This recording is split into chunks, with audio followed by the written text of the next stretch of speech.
He didn't know I was standing outside the kitchen that night. He didn't see me, barefoot, holding my tea, frozen in the doorway like a ghost he'd already buried. My husband leaned close to his mother, voice low, intimate, the kind of tone I once believed was reserved for love.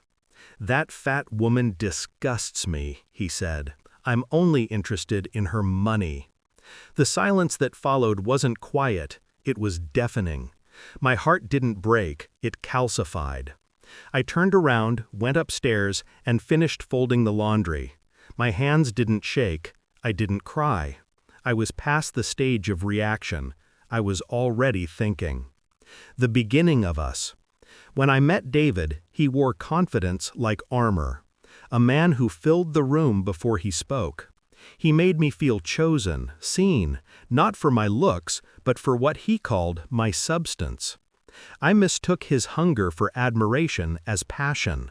We built a life quickly. He wanted the big house, the polished cars, the curated life.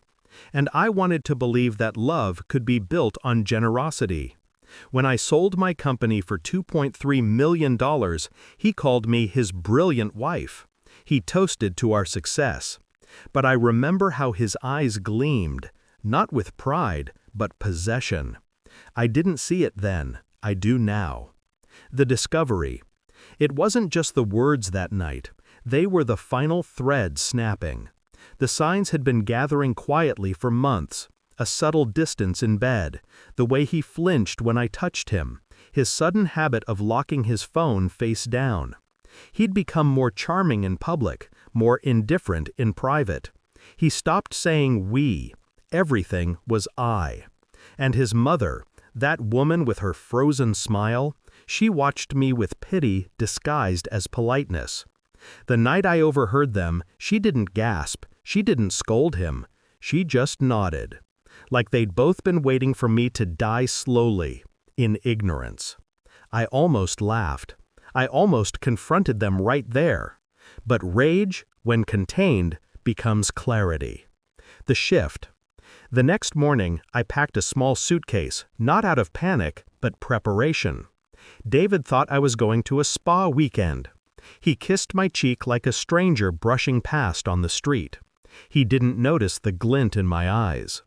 That day, I visited my lawyer, the one I'd used to sell my company. We drew up quiet papers, legal, binding, and invisible until needed. I transferred the funds to a trust under my maiden name. I called the realtor, listed the house, all cash, fast sale. It was worth $1.5 million. It sold in 2 days. David never noticed because the accounts he thought were ours were never actually shared. He liked control, but he never liked reading the fine print. By the time he checked, everything had moved. The assets, the deeds, the silence between us. The execution. I left him breakfast on the counter. Eggs, bacon, black coffee. My routine hadn't changed, neither had my expression. He left for work with a careless kiss. He didn't see the envelope on the kitchen table, sealed and waiting. Inside, the deed transfer confirmation, the withdrawal notices, the legal document revoking his access to all joint accounts, and one handwritten note. You should have loved me for free. It would have cost you less. By the time he got home, I was gone. My phone deactivated, my social media erased. No forwarding address, no explanation. Just absence. The one thing he couldn't control. The fallout. He called my friends, my lawyer, even my mother. They said nothing. I'd prepared them, not with details, but with quiet conviction. They knew which side of the story to believe. Within a week, the mortgage company called him. The utilities transferred. The car lease canceled. Piece by piece, his comfort unraveled. He tried to play the victim, of course, the betrayed husband, the abandoned man. But the world didn't buy his performance this time. I had receipts, evidence, timelines. And when he finally realized that the house, the symbol of our life, was no longer his, he called me. Once. The voicemail was short, Desperate, angry. Where the hell are you? I deleted it without listening to the rest. The revelation. Here's the thing about betrayal. It doesn't destroy you immediately. It carves you hollow so you can fill yourself again, properly this time. I didn't disappear to hide. I disappeared to rebuild, in peace, not in pieces. I moved 3 states away, bought a modest place near the ocean. Every morning I walk the shoreline with coffee and silence, the kind that doesn't ache. Sometimes I think about that kitchen, the words that sliced through me, and I realize he gave me the greatest gift, clarity.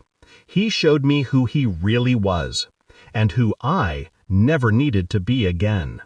The confrontation. Months later, I saw him again, by accident or maybe fate. A charity gala, the kind he used to drag me to for appearances. He looked smaller somehow, thinner, eyes darting. When he saw me, his jaw slackened. "Emma," he breathed, "you look